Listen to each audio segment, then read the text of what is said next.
All right, so we're going to go over the bag and the high-rise bag and the items associated with the high-rise pack.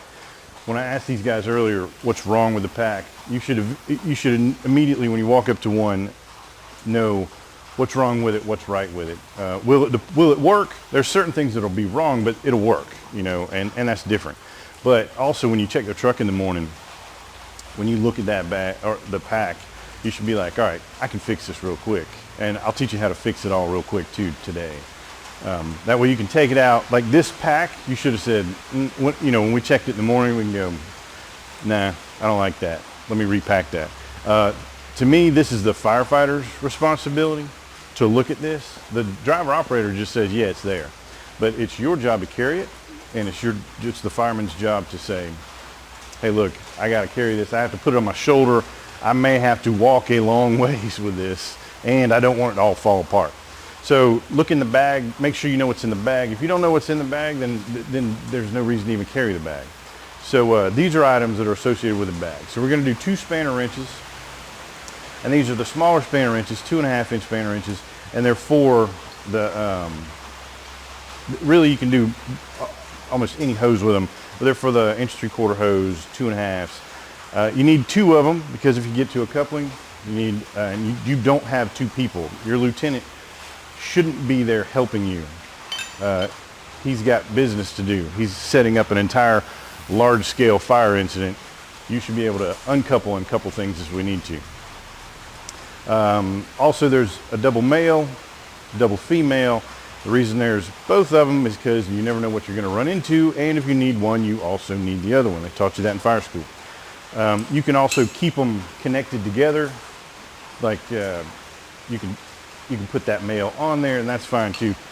None of that matters. It keeps them from, when you pull it out of the bag, from getting dropped or anything. There's some wedges. Now wedges in these bags are for, if you're coming up out of a stairwell, let's just say we are on a standpipe.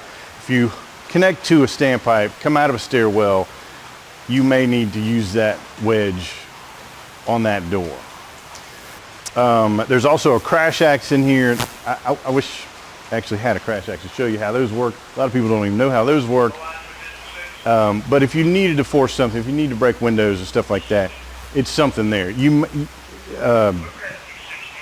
might have tools as well. You should have tools, but if you don't, it's just something to throw in. You got to carry the bag anyway. It fits really nicely in there.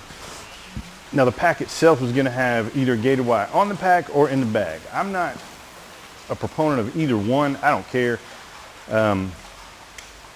If you don't put that on your hose,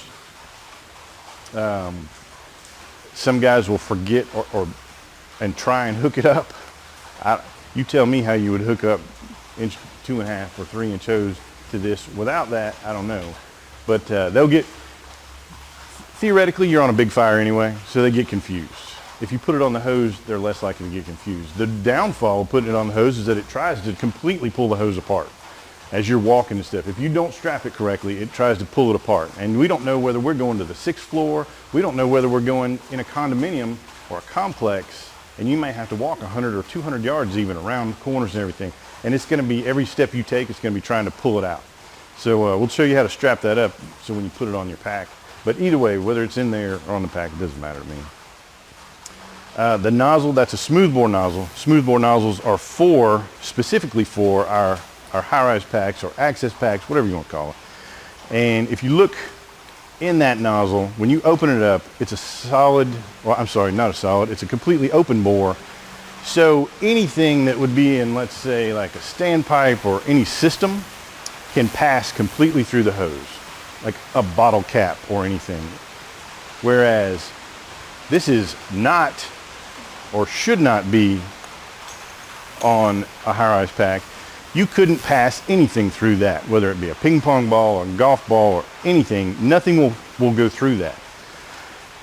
Speaking of that, there are some people that would like to put a stream shaper, and that's a stream shaper there, onto a smoothbore nozzle in order for distance. to achieve a little bit better distance.